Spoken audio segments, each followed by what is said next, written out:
Palavra da Verdade, com Hernandes Dias Lopes. E hoje, fazendo a exposição de Amós, capítulo 6.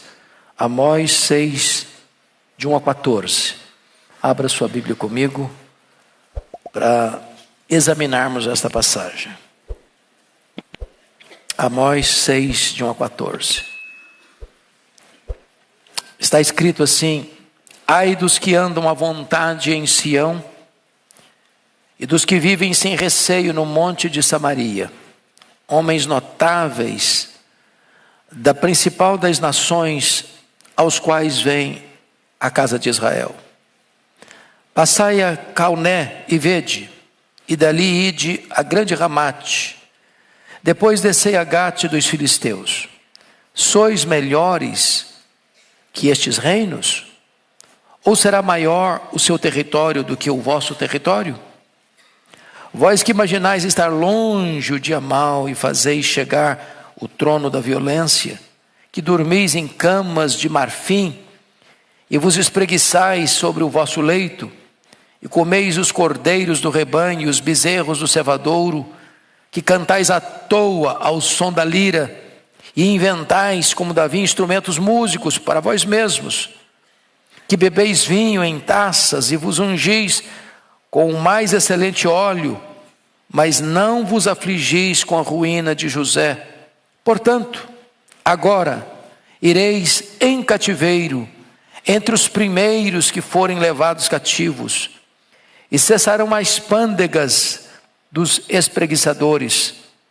Jurou o Senhor Deus por si mesmo, o Senhor Deus dos exércitos, e disse: abomino a soberba de Jacó e odeio os seus castelos, e abandonarei a cidade e tudo o que nela há. Se numa casa ficarem 10 homens, também esses morrerão. Se porém um parente chegado, o qual os há de queimar, toma os cadáveres para os levar fora da casa, e diz ao que estiver no seu mais interior: haverá outro contigo? E este responder: não há. Então lhe dirá: cala-te, não menciones o nome do Senhor, pois eis que o Senhor ordena, e será destroçada em ruínas a casa grande e a pequena feita em pedaços. Poderão correr cavalos na rocha e lavrá-la com bois? No entanto, haveis tornado o juízo em veneno e o fruto da justiça em alosna. Vós vos alegrais com Lodebar e dizeis: não é assim que por nossas próprias forças nos apoderamos de Carnaim? Pois eis que levantarei sobre vós, ó casa de Israel, uma nação, diz o Senhor Deus dos exércitos, a qual vos oprimirá, desde a entrada de Ramá até ao ribeiro da Arabá. Texto pesado, não? E esse texto vai tratar do seguinte tema: as loucuras de uma nação rendida ao pecado. As loucuras de uma nação rendida ao pecado. É um fato inquestionável que Israel, referindo-me às 10 tribos do norte, se corromperam teológica e moralmente. Isso nos 209 anos da sua existência, de 931 a 722. Nesse reino do norte governaram 19 reis, 8 famílias ou 8 dinastias diferentes. E há um estribilho que se repete em todos os reinados: andou nos caminhos de Jeroboão, andou nos caminhos de Jeroboão. Jeroboão foi o primeiro rei que estabeleceu um novo culto, uma nova divindade, novos templos, novos sacerdotes. Ou seja, levando a nação inteira a adorar bezerros de ouro, em vez de adorar ao Senhor. Porque o povo se corrompeu teologicamente, doutrinariamente, biblicamente. O povo se corrompeu consequentemente de forma assodadamente na crise moral. Ou seja, a teologia é mãe da ética, a ética é filha da teologia. Quem tem uma teologia errada jamais poderá ter uma ética certa. Esse é um fato absoluto. Consequência dessa postura de Israel de amar a violência em vez de promover a justiça, Deus sentencia a nação ao juízo. E você vai ver isso, e eu peço que você leia comigo 3 textos. Vou pedir para botar na tela, por favor, Amós 5:27, para toda a igreja acompanhar a leitura comigo. Amós 5:27, vamos todos juntos. Por isso vos desterrarei para além de Damasco, diz o Senhor, cujo nome é Deus dos exércitos. Agora 6:7, vamos juntos? Portanto, agora ireis em cativeiro, entre os primeiros que forem levados cativos, e cessarão as pândegas dos espreguiçadores. Agora 6:14, todos juntos.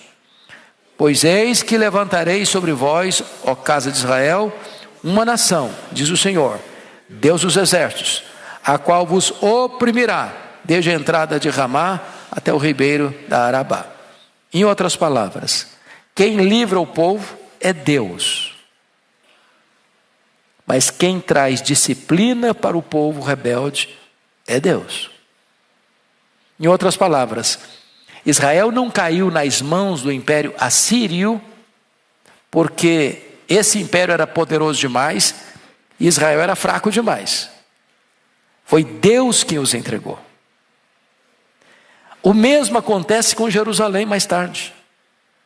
Você nota lá em Daniel capítulo 1, versículo 1, que Deus entregou os vasos do templo nas mãos de Nabucodonosor. Ou seja, o Deus a quem servimos é o Deus de toda a graça. Mas não podemos zombar desse Deus, achando que ficaremos impunes diante da rebeldia e da desobediência. Então vou passar aqui a examinar o texto com vocês. Primeiro ponto, uma liderança acomodada no pecado, versos de 1 a 3. Notem comigo em primeiro lugar que eles estavam confiantes de seus privilégios espirituais. Olha o versículo 1. Ai dos que andam à vontade em Sião e dos que vivem sem receio no monte de Samaria. Então ele está fazendo uma denúncia, embora Amós é aqui do reino do norte, ele está profetizando no período de Jeroboão II, que teve o segundo maior, o mais longo reinado no norte, 41 anos, período áureo de prosperidade.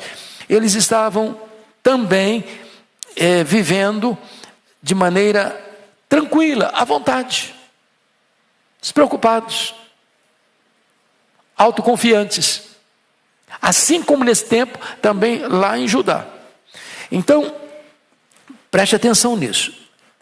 Eles estavam pensando assim: nós somos o povo da aliança, podemos fazer o que nós quisermos, nada vai nos acontecer, nada vai nos atingir, estamos blindados, somos filhos de Abraão, estamos com a nossa segurança inabalada. E essa falsa segurança deles levou-os a pensar que mal nenhum os alcançaria. Então estão vivendo à vontade, sem nenhuma preocupação. Segundo, eles estavam confiantes na sua inexpugnável geografia. Verso 1 diz assim: dos que vivem sem receio no monte de Samaria. Por que estão falando isso? Tanto Samaria quanto Jerusalém foram construídas sobre monte. E naquele tempo, onde não tinha torpedos, onde não tinha bombas, onde não tinha esses instrumentos das guerras modernas, o exército tinha que caminhar. Uma cidade num alto era inexpugnável, aparentemente. A não ser que o exército inimigo começasse a cercar a cidade e fossem fazendo rampas. Então, o que aconteceu com Samaria? Samaria ficou 3 anos cercada pelo Império Assírio, construindo rampas. Ou seja, foi o que aconteceu em Massada. Vocês se lembram disso? Quando 1000 judeus no ano 70 se refugiaram em Massada, uma fortaleza às margens do Mar Morto, e os romanos foram construindo rampas, até que o ataque acontece. Então, o que está acontecendo aqui? Samaria e Jerusalém estando sobre montes, muralhas, castelos, torres, eles estavam confiantes na sua geografia. A confiança deles não estava em Deus, a confiança deles estava na sua posição estratégica dentro da geografia. Se você ler comigo, eu vou lá, não precisa abrir, 2 Reis 17, 5 e 6, retrata essa questão da confiança deles. Eu vou ler aqui para vocês. 2 Reis 17, 5 e 6, está escrito assim: porque o rei da Síria passou por toda a terra, subiu a Samaria e a sitiou por 3 anos. Por que sitiou 3 anos?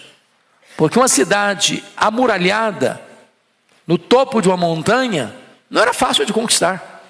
Eles estavam confiados nessa geografia.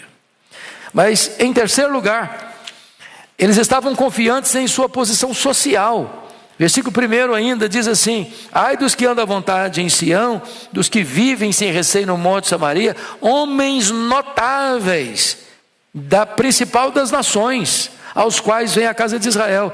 Ou seja, classe aristocrática, gente rica, gente poderosa, gente nobre, gente que vive em palácio, gente que dorme em cama de marfim, gente que contrata músicos para enlevá-los, gente que está vivendo numa situação privilegiada socialmente. Não, nada vai nos atingir, nada vai tirar o nosso conforto.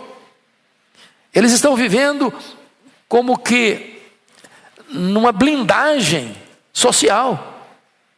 Tem dinheiro, tem luxo, tem riqueza, tem poder nas mãos.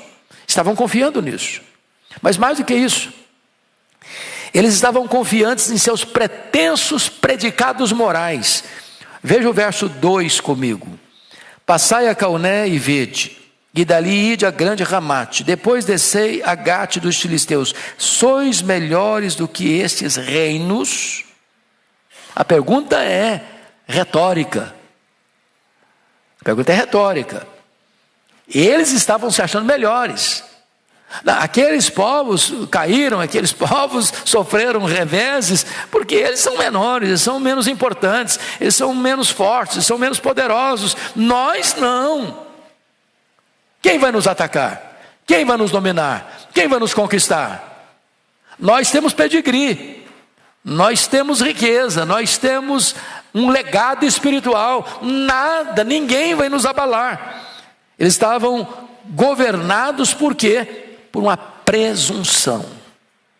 Presunção. Quinto lugar, estavam confiantes de suas conquistas políticas, porque eles estão afirmando aqui, preste atenção nisso no versículo 2: passai a Cauné e vede, dali de Ramate, depois descer a Gate dos filisteus. Essas eram regiões que haviam sido conquistadas. Vamos entender isso aqui. Amós está governando no período mais áureo do Reino do Norte. Quem governa o Reino do Norte nesse tempo? Jeroboão II. Jeroboão II pertence à dinastia de Jeú. A dinastia de Jeú foi a dinastia que foi levantada por Deus para destruir a dinastia de Acabe, o homem que implantou à força da baioneta e da espada o culto a Baal em Israel. Então Deus levanta Jeú, que vai fazer uma limpa em Israel do baalismo, ele vai destruir o baalismo em Israel. Esse Jeroboão II é o terceiro da família de Jeú. Deus havia dito para Jeú que ele tinha 4 filhos governando. Nesse período de Jeroboão II, que governou 41 anos em Samaria, houve paz nas fronteiras. Por quê? Porque a Síria estava cuidando de outras coisas para lá. A Síria, com medo da Assíria, não invadiu Israel. Então Israel está em paz nas fronteiras. E é um período de grande prosperidade interna. Então a riqueza deles, a segurança militar deles, a não ameaça dos inimigos deles, levam agora esse povo a dizer: não, nós conseguimos conquistar territórios novos, nós conseguimos avançar as nossas fronteiras, quase que para a mesma realidade da época de Davi e Salomão. Estão confiantes, tudo bem com a gente, não vai acontecer nada. Mas ainda, em sexto lugar, eles estavam confiantes em seu auto-engano. Leia comigo o verso 3, ponha na tela. Vamos juntos? Vós que imaginais estar longe o dia mau e fazeis chegar o trono da violência. Irmãos amados, prestemos atenção aqui numa lição espiritual. Você e eu nunca estaremos tão vulneráveis como quando pensamos que estamos seguros demais, inexpugnáveis demais. O mal não vai chegar na nossa casa, o mal não vai chegar na nossa vida. Auto-engano, embriagados pelo seu sucesso, não viam chegar o dia do juízo. O que aconteceu? Preste atenção nisso. Quando morreu esse camarada aqui, esse rei Jeroboão II, quem governou no lugar foi o último, o quarto filho da dinastia de Jeú, foi Zacarias. Ele foi assassinado com pouco tempo que estava no poder. O homem que o matou, Salum, assumiu o trono e foi assassinado. Quem matou esse cara, o Menahem, esteve no poder. O seu filho, Pecaías, assumiu e foi assassinado. Foi Peca assumiu o governo e foi assassinado. Quem assumiu o poder, Oséias, foi levado cativo pela Síria. Ou seja, depois desse período áureo das 10 tribos do norte, Jeroboão II, dali para frente, foi só conspiração, traição, assassinato, derramamento de sangue. Ou seja, a nação entrou num processo ladeira abaixo, irremediável. Um caminhão de 30 toneladas sem freio ladeira abaixo. A presunção é um grande problema. Quando a pessoa acha que ela está blindada, quando ela acha que nada pode lhe atingir, ela está correndo um grande mal. Eles chegaram a pensar nisso, que o mal jamais os alcançaria. Olha o capítulo 9, versículo 10 de Amós comigo. Ponha na tela, por favor, 9 e 10. Toda a igreja comigo. Todos os pecadores do meu povo morrerão à espada, os quais dizem: o mal não nos alcançará, nem nos encontrará. Presunção. E aqui no verso 3, está escrito: vós que imaginais estar longe do dia mau e fazeis chegar o trono da violência. Não vai chegar o dia mau, vão fazer e acontecer. Vão pecar à vontade. Estamos seguros. Esse era o problema da nação de Israel. Vamos ao segundo ponto. Uma sociedade corrompida pela degradação moral. Eu chamo a atenção para um ponto muito importante, historicamente falando. Israel só caiu nas mãos do Império Assírio porque já estava podre por dentro. Os historiadores dizem que o Império Romano só caiu nas mãos dos bárbaros porque estava podre por dentro. Nenhuma nação é forte se ela está corrompida internamente. Isso vale para o Brasil. Isso vale para qualquer nação do mundo. Não dá para você destruir os valores morais e espirituais de uma nação e pensar que essa nação está segura.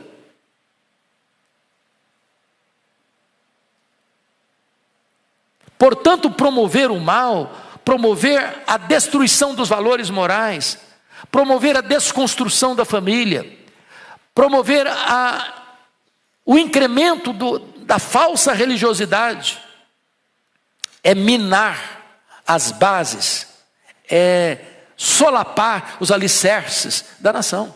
É isso que está acontecendo com Israel. Então vamos ver qual é a degradação dessa nação. Primeiramente, violência desumana. Versículo 3, a parte B. E fazeis chegar o trono da violência. Como assim? O que é que eles fizeram para chegar ao trono da violência? Onde você se respalda para impor a violência? Dentro do nosso sistema atual, sobretudo nos países democráticos, nós temos 3 poderes que deveriam ser independentes. Você tem o poder legislativo, você tem o poder executivo e você tem o poder judiciário. O papel do poder judiciário é manter as leis em vigor. E se alguém sai do parâmetro constitucional, cabe ao poder judiciário trazer de volta para essa segurança jurídica. Sempre que o poder judiciário de uma nação perde esse referencial, a nação está em risco. O que aconteceu com Israel? Vamos ver? Capítulo 2, versículo 6. Olha o que era a violência lá. Põe na tela 2,6. Toda a igreja comigo. Assim, diz o Senhor, por 3 transgressões de Israel, e por 4 não sustarei o castigo, porque os juízes vendem o justo por dinheiro, e condenam o necessitado por um par de sandálias. O que acontece para a destruição da nação? É quando o judiciário perdeu a sua referência de justiça e começa a ser um instrumento da injustiça. Porque notem comigo, se os juízes vendem o justo por dinheiro, quem está comprando? Se alguém vende, alguém compra. Quem está comprando? Os poderosos. Aqueles que vão oprimir o pobre. Aqueles que vão praticar injustiça. Ou seja, a justiça tem lado. A justiça fez uma opção. E não é pela justiça, e não é pela verdade. É para manter um sistema de opressão. E aí a violência começa a campear. Mas vamos a um segundo texto, por gentileza. Capítulo 4, verso 1 de Amós. Põe lá para nós lermos. Toda a igreja comigo. Ouvi esta palavra, vacas de Bazã, que estáis no monte de Samaria, oprimis os pobres, esmagais os necessitados, e dizeis a vosso marido, dai cá e bebamos. Eu acho que se Amós vivesse hoje, ele seria denunciado no Ministério Público por usar uma expressão muito pesada para as mulheres.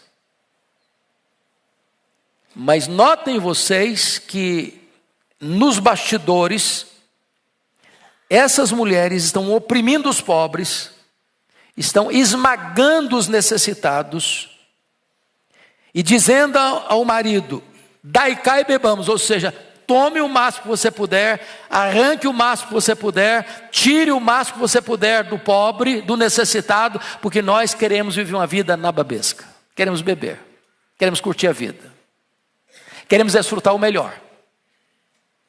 Então o que você percebeu? A corrupção das cortes agora entra dentro das famílias, e as famílias estão corrompidas. Mas vamos olhar ainda, capítulo 8, 4 a 6. Vamos ler juntos esses versículos, 3 versículos. Ponha na tela. Vamos lá? Ouvi isto, vós que tendes gana contra o necessitado, e destruís os miseráveis da terra, dizendo, quando passará a festa da lua nova, para vendermos os cereais, e o sábado para abrirmos os celeiros de trigo, diminuindo o efa, aumentando o ciclo, e procedendo dolosamente com balanças enganadoras, para comprarmos os pobres por dinheiro e os necessitados por um par de sandálias e vendermos o refúgio do trigo. Agora você sabe quem é que estava comprando dos juízes? São esses poderosos, que mantêm o controle da economia na mão. Não para promover riqueza, não para promover o bem-estar público, não para promover o desenvolvimento, mas para arrancarem o máximo para si, para viverem nababescamente. Então a violência desumana. Segundo lugar, o luxo excessivo. 6,4. Preste atenção aí. Que dormis em camas de marfim. Ou seja, o problema não é a riqueza. Aqui o problema é a ostentação. Mas o problema não é nem a riqueza nem a ostentação. O problema é a riqueza mal adquirida e a ostentação com a corrupção.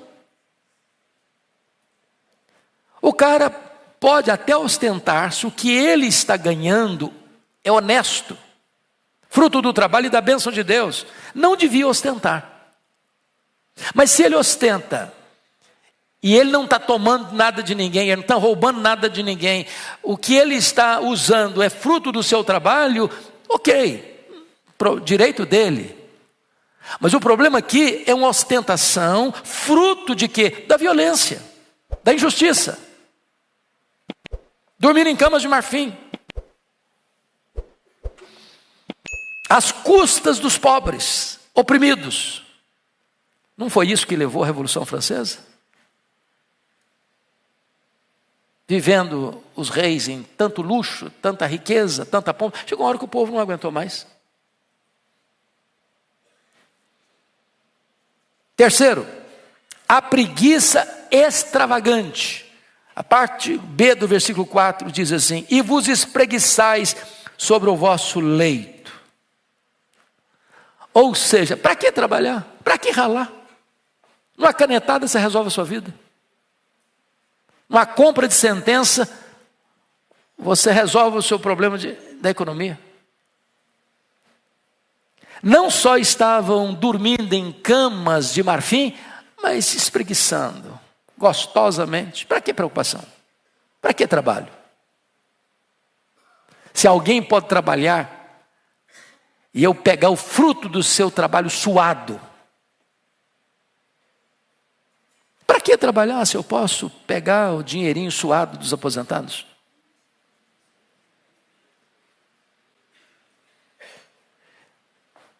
Se vocês percebem, meus irmãos, os anos mudaram. Eu estou falando aqui de 700 anos antes de Cristo, eu estou falando aqui de 2.700 anos antes de nós. Mas o que está acontecendo no Brasil e no mundo, no que tange a corrupção, é a mesma realidade. Agora, preste atenção nisso. Se o que acontece da roubalheira, e agora o que está em pauta é a roubalheira dos coitadinhos dos aposentados, isso não provoca em nós uma reação, é porque nós já perdemos a capacidade de sentir. Estamos anestesiados.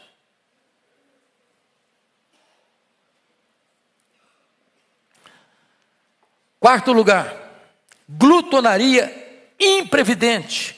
Versículo 4 ainda diz assim: e comeis os cordeiros do rebanho e os bezerros do cevadouro. A dieta deles era riquíssima em proteína. Os coitadinhos lá estão disputando para comprar o refúgio do trigo, por um preço maior, por um peso menor. E essa elite comendo nos banquetes mais requintados, os restaurantes mais caros, pagando numa garrafa de vinho o que daria para alimentar uma família durante um ano. Na linguagem do apóstolo Paulo em Filipenses 3,19, o Deus deles é o ventre. Eles não comem para viver, eles vivem para comer. Mas em quinto lugar, a diversão frívola. Olha o verso 5 comigo. Leia o verso 5 comigo na tela. Vamos juntos. Que cantais à toa ao som da lira, e inventais, como Davi, instrumentos músicos para vós mesmos. Vamos pegar a segunda parte do versículo. Davi fazia instrumentos musicais para quê? Para o culto a Deus, para a adoração a Deus. Esses estão fazendo instrumentos musicais para quê? Para eles. Eles estão cantando à toa. Então preste atenção nisso, irmãos. É deleite carnal. Por favor, preste atenção nisso. A música degradante de uma nação é um sinal de que ela está à beira de um abismo. Preste atenção nisso. Alguém já disse que foi Lord Catan: dê-me os compositores das músicas e baladas de uma nação, e não me importarei com quem faz as leis.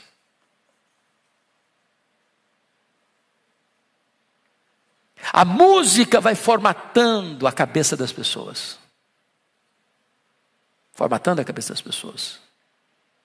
E quando essa música, ela é composta para o deleite carnal, quando ela dissemina valores distorcidos, quando ela impulsiona o que é errado, quando ela inspira aquilo que é contrário à ética, quando ela vai minando os valores de uma nação, essa música é perversa e essa música vai ter consequências gravíssimas no destino da nação.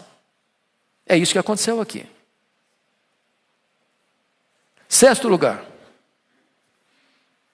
a embriaguez profana. Versículo 6, põe na tela para todos lermos. Vamos juntos? Que bebeis vinho em taças e vos ungis com o mais excelente óleo, mas não vos afligis com a ruína de José. Eles estão bebendo em taças, e aí a palavra é engraçada aqui, viu? A palavra aqui, taças, na língua original, traz a ideia de tigelas. Não é aquela bebida de você se deliciar numa bebida, mas com moderação. Estão bebendo em tigelas. Eles estão bebendo em excesso. Se você perceber, bebida e dinheiro roubado ocupava o topo da lista da sua degradação moral. A partir das mulheres, dizendo para o marido assim: dai cá e bebamos, pega o máximo para a gente beber, nós queremos beber. Preste atenção aqui, quando as mulheres, irmãs, que são as guardiãs dos valores morais de uma família, se corrompem, é porque a vaca já foi para o brejo. A vaca já foi para o brejo. Sétimo lugar, a indiferença criminosa. A parte B do versículo diz assim: estão bebendo em tigelas, mas não se afligem com a ruína de José. Não tem nada que ofende mais o coração de Deus do que alguém estar sangrando, gemendo, sofrendo, sendo oprimido, e eu estou usufruindo o pouquinho que ele tinha, e bebendo, e vivendo nababescamente, e achando que está tudo muito bem.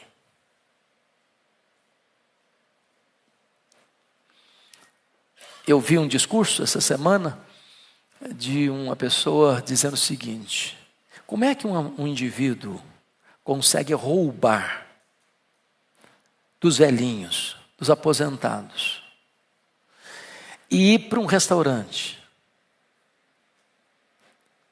comer nababescamente com aquele dinheiro, ir para casa, botar a cabeça no travesseiro e dormir em paz?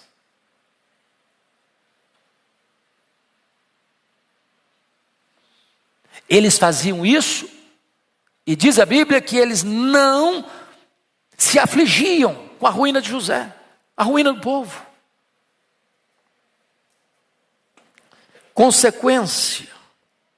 Consequência, o juízo inevitável, versículo 7. Portanto, vamos ler de novo, toda a igreja comigo? Portanto, agora ireis em cativeiro entre os primeiros que forem levados cativos, e cessarão as pândegas das escravizadoras. Ou seja, tem causa e tem consequência. O que o homem semear, também ele ceifará. De Deus não se zomba. E eu fico imaginando, seriamente, se o livro de Amós não deveria ser o texto oficial de leitura dos nossos políticos, das nossas cortes, dos nossos legisladores, dos nossos executivos, dos nossos empresários, da elite brasileira. Terceiro ponto da nossa mensagem: um povo sob o julgamento de Deus. Primeiramente, tem um juramento de Deus no versículo 8. Vamos ler a parte A do versículo 8. Põe na tela, por favor. Jurou o Senhor Deus por si mesmo, o Senhor Deus dos exércitos, e disse: abomino a soberba de Jacó e odeio os seus castelos, e abandonarei a cidade e tudo que nela há. Preste atenção nisso, que Deus, não tendo ninguém acima dele para jurar, ele jura por si mesmo. E quando Deus jura por si mesmo, é uma sentença irremediável. Deus está mostrando que o decreto dele, incontornável, é que a nação seria levada para o cativeiro. O remédio vai ser muito amargo. Por quê? Porque Deus, ao longo de todo o tempo, vem alertando o povo. Vocês se lembram de Elias, vocês se lembram de Eliseu, vocês se lembram agora de Amós, vocês se lembram de Oséias, vocês se lembram de Miqueias. Está todo mundo dizendo: cuidado. Todo mundo tapando os ouvidos aos avisos de Deus. Chegou a hora que Deus diz: basta, chega, acabou.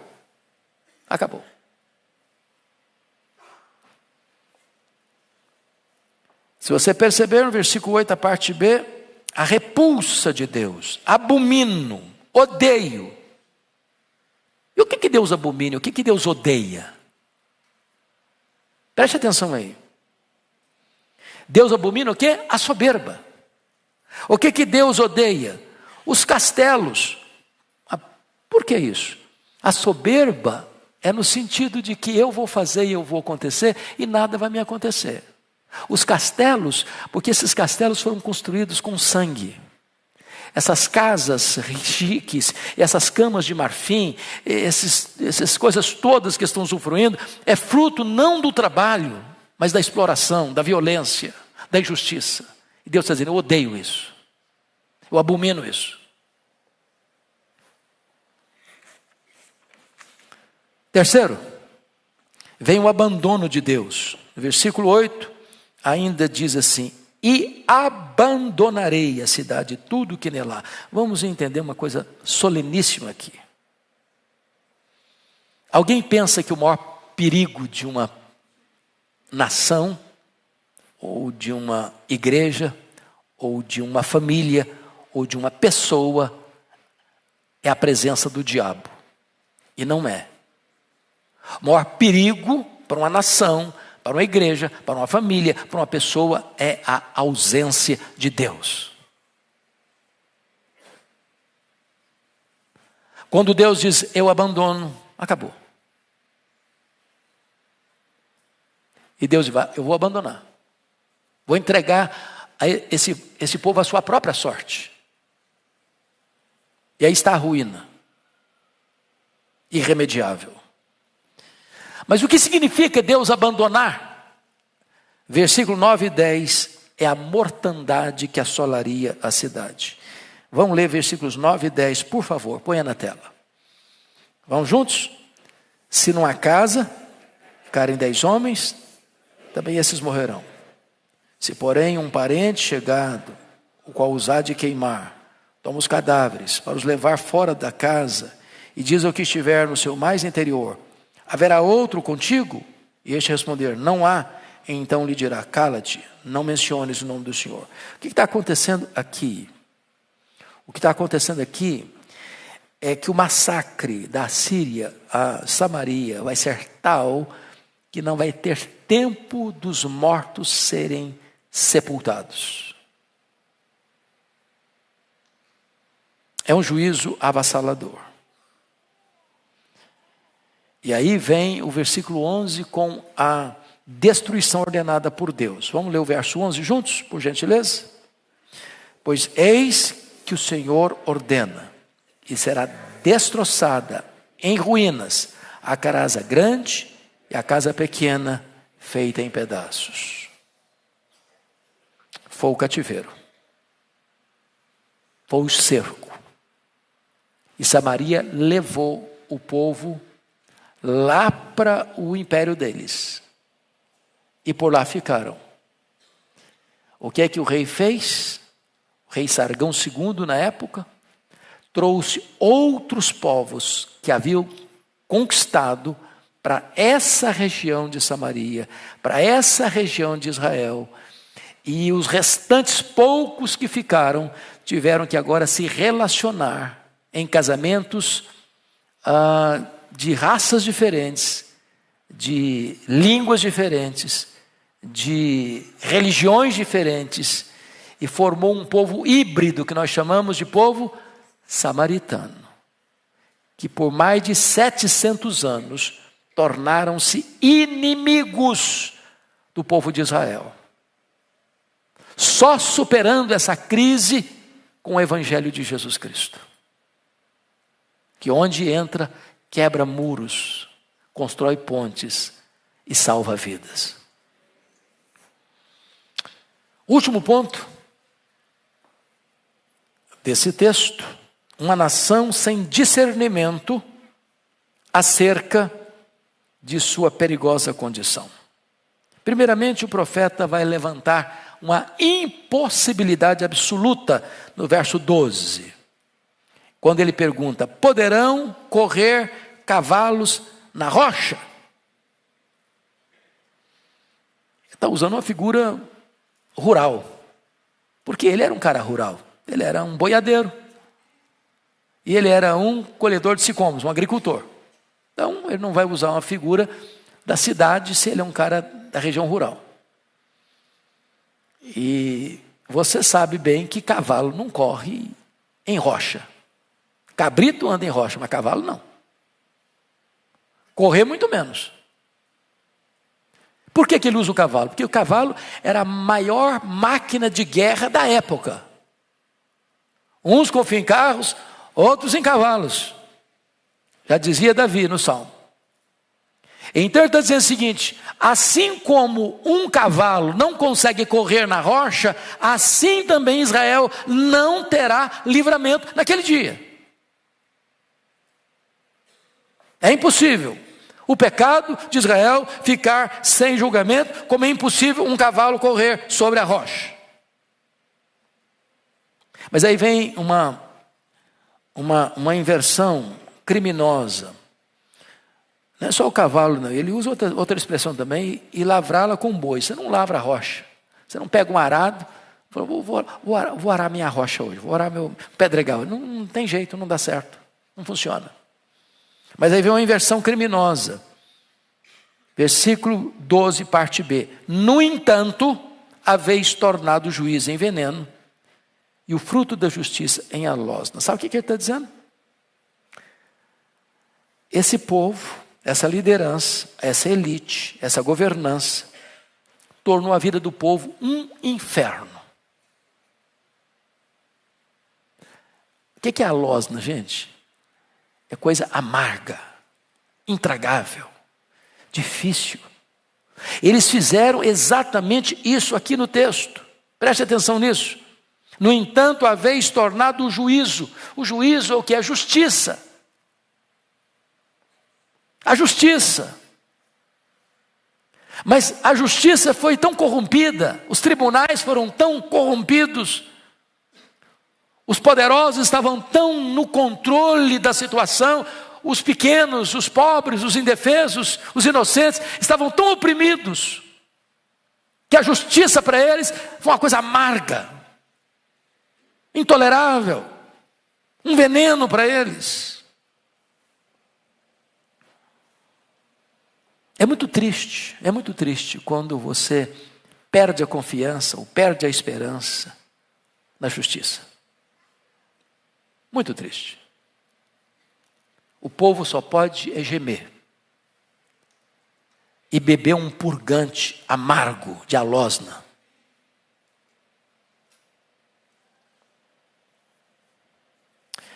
Terceiro lugar, uma soberba inconsequente.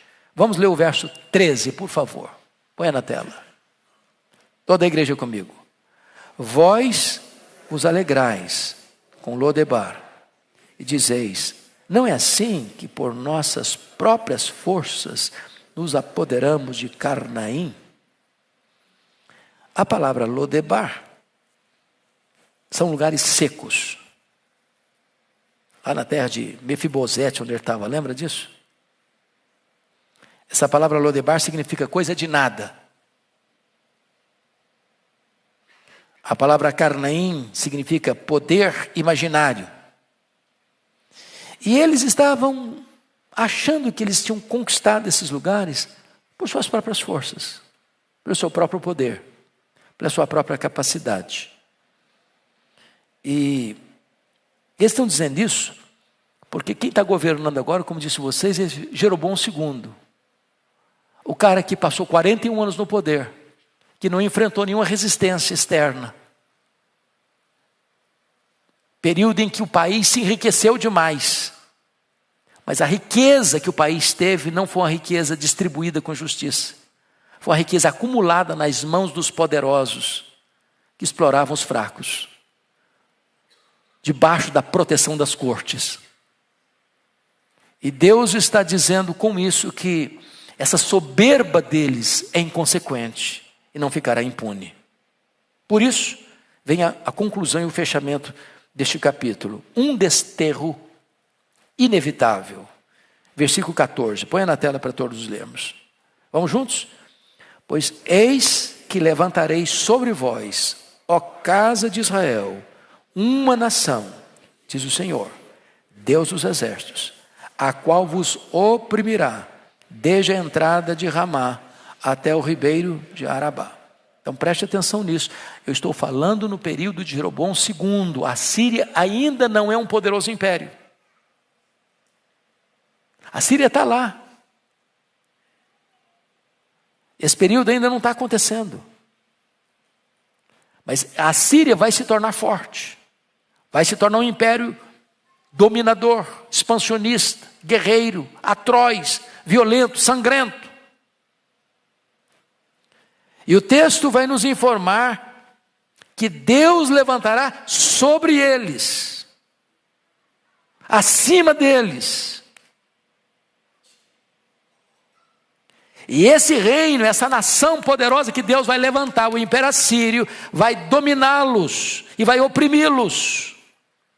Desde Ramá, que fica no norte, até ao ribeiro do Arabá, que fica no sul, ou seja, de norte a sul, de leste a oeste, toda a nação vai ser oprimida. E eles vão colher exatamente o que fizeram com seus próprios irmãos. Eles oprimiram os seus próprios irmãos. Eles não oprimiram os estrangeiros, não. Oprimiram o seu próprio povo. Eles oprimiram o restante de José. Eles oprimiram os seus irmãos de sangue. E agora Deus vai entregar essa nação a um império poderoso chamado Império Assírio. Isso ocorreu no ano 722 a.C. Conclusão. Privilégios implicam em responsabilidades. Segundo, altruísmo é melhor do que exploração. Terceiro, soberba desemboca em ruína. Quarto, desobediência deságua em justa retribuição. A lição não é apenas para uma nação que viveu há 2.700 anos. A lição é para você, é para mim, é para nós, é para hoje. Que Deus nos dê ouvidos para ouvir. Que Deus nos dê coração para entender. Que Deus nos dê disposição de obedecer. Vamos ficar em pé e vamos orar.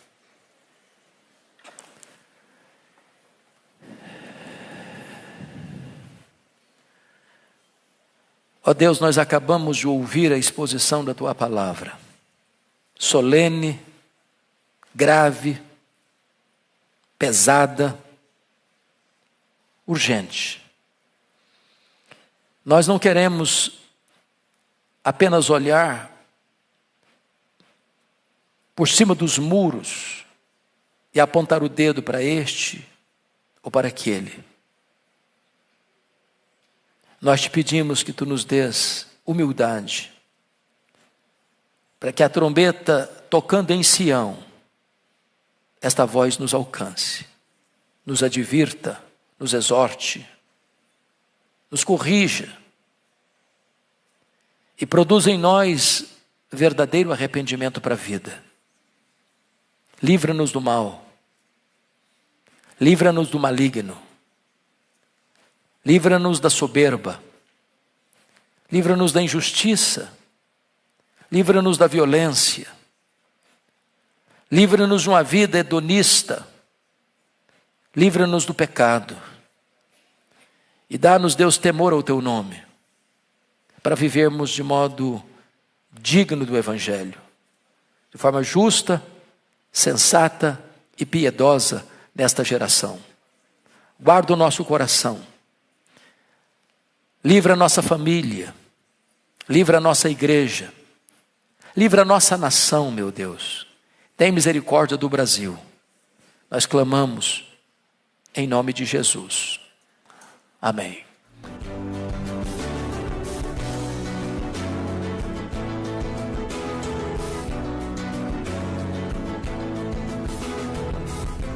Palavra da Verdade, com Hernandes Dias Lopes.